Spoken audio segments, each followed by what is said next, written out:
In November 1994, the Beatles released the album Live at the BBC. This album offers a glimpse into the band's early years, capturing raw, stripped-back performances from their numerous BBC radio appearances. Live at the BBC. Now, for the first time ever on CD, of 56 classic live tracks from the famous Beatles BBC broadcasts. Unlike their studio albums, these recordings lack the polish of double-track vocals and heavy editing, offering a more unfiltered look at the band's energy. So, today we're diving into a handful of standout tracks from this release, songs that never made it onto the Beatles studio albums, but still deserve a spotlight. This first song is a cover of Chuck Berry's Too Much Monkey Business, and like many of Berry's songs, it was a favorite of John Lennon's.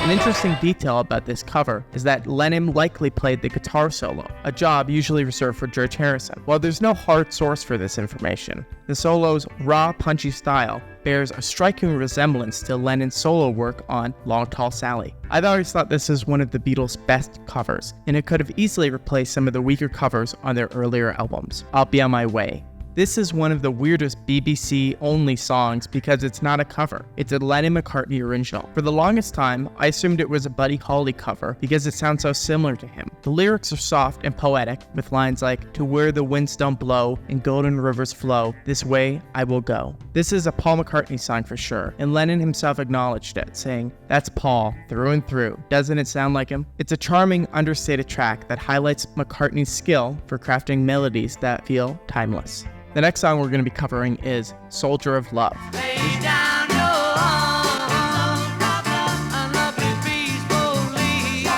This is a cover of an Arthur Alexander song, an artist best remembered by Beatles fans having the original version of Anna, which the Beatles covered on their Please Place Me album. Soldier of Love has always been my favorite song on any of the Beatles' BBC albums or recordings. Lennon's vocal performance is flawless, with Paul McCartney and George Harrison providing backing vocals that echo the tight harmonies of songs like Help. I really hope Alexander was able to hear this cover. Lennon honors his lyrics beautifully.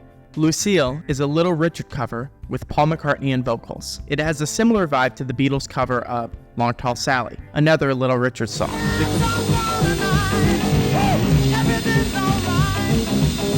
The guitar solo is a bit odd sounding on Lucille, definitely not a standard Beatle rock solo. Because of this, some fans speculate it might be another rare Lennon solo, given its quirky, unpolished style. The next song is Nothing Shaken. This song features George Harrison on lead vocals and is a cover of an obscure track by Eddie Fontaine. It's definitely one of the Beatles' more obscure covers, but I think it's a strong Harrison vocal performance. The song has a rockabilly vibe, with lyrics mentioning cats. It could have easily replaced Harrison's Devil in Her Heart cover on With the Beatles. It's a song that deserves more attention, in my opinion. I Gotta Find My Baby. This is probably the Beatles' most obscure Chuck Berry cover. It features John Lennon on vocals and harmonica.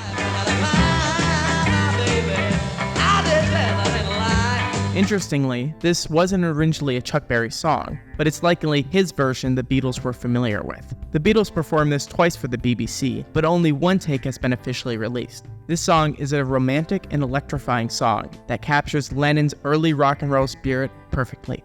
And the last song we're going to be covering today is Honey Don't. Yes, Honey Don't was released on Beatles for Sale as well, but the version on Live at the BBC has one key difference. John Lennon takes lead vocal instead of Ringo Starr. I vastly prefer Lennon's version of this song. His vocals bring a passion and coolness that Ringo's rendition lacks. Honey, don't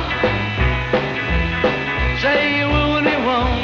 It's a reminder of how versatile Lennon was as a performer. Live at the BBC is a treasure trove for Beatle fans, offering a raw, unfiltered look at the band's early years. From Chuck Berry covers to a forgotten original, these tracks showcase the Beatles' charm in a unique way their studio albums could not. So if you enjoyed this short retrospective, like, subscribe, and let me know in the comments which BBC-only track is your favorite. And if you want more deep dives into the Beatles' lesser-known recordings, let me know.